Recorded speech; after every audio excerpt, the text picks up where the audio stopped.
భారతదేశమే చేయిస్తోందా, లేకపోతే బెలూచ్ రెబల్స్కి పాకిస్తాన్ భారత్తో గొడవ పెట్టుకోవడం వల్ల ధైర్యం వచ్చిందో తెలియదు కానీ వరుసబెట్టి అటాక్స్ బెలూచ్ రెబల్స్ చేస్తున్నారని ఇంతకు ముందే మాట్లాడుకున్నాం. ఇందులో మరొక కీలకమైనటువంటి అడుగు పడింది.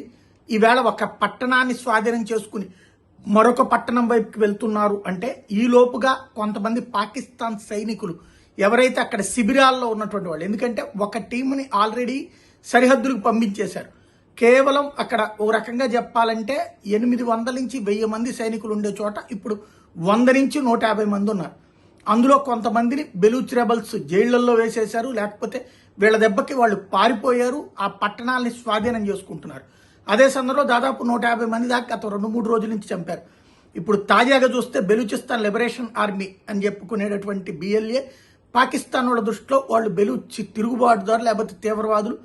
వాళ్ళు తాజాగా తుర్క్మత్, దుక్కీ 2 ప్రాంతాల్లో దాడులు చేశారు. అక్కడ ఉన్నటువంటి కాన్వాయ్ ఏదైతే ఆర్మీ కాన్వాయ్ల ద్వారా ఈ ప్రాంతాలని టచ్ చేయడానికి, అంటే ఈ బెలూచ్ రెబల్స్ని దాడి చేయడం కోసమని, కాన్వాయ్ అంటే తెలుసు కదా, ముందు ఒక వెహికల్ దాని వెనకాల పెద్ద ఎత్తున వచ్చేది, అలా వస్తూ ఉంటే ఆ కాన్వాయ్ల మీదనే అటాక్ చేశారు. ఈ కాన్వాయ్ల మీద అటాక్లో 22 మంది పాకిస్తానీ సైనికులు ఆన్ ద స్పాట్ చనిపోయారు, మరొక 30 మంది దాకా తీవ్రంగా గాయపడ్డారు.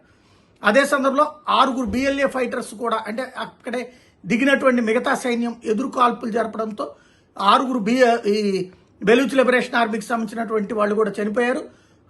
ఇంకొక వైపున అదే ప్రాంతానికి అవతల ఉన్నటువంటి, అంటే దుక్కి అవతల ఉన్నటువంటి ప్రాంతంలో తీవ్ర ఘర్షణలు జరుగుతున్నాయి. మరికొన్ని పట్టణాలని ఆక్రమించుకునేటటువంటి దిశగా బెలూచ్ లిబరేషన్ ఆర్మీ అన్నటువంటి తెలుతోంది. ఓ రకంగా పాకిస్తాన్ ఒక ముక్క, మనం పొద్దునే అనుకున్నట్టుగా ఒక ముక్క అయిపోతుంది. బెలూచ్ పూర్తిగా స్వతంత్రమా లేదా బెలూచ్లో కొంత ప్రాంతం స్వతంత్రమా?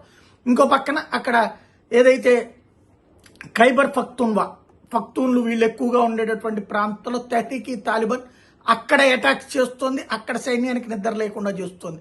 మనకి నిద్ర లేకుండా చెయ్యాలనుకున్నటువంటి పాకిస్తాన్కి వాళ్ళ దేశంలోని నిద్ర లేకుండా చేస్తున్న పరిస్థితి బెలూచ్ ఇష్యూలో వచ్చింది.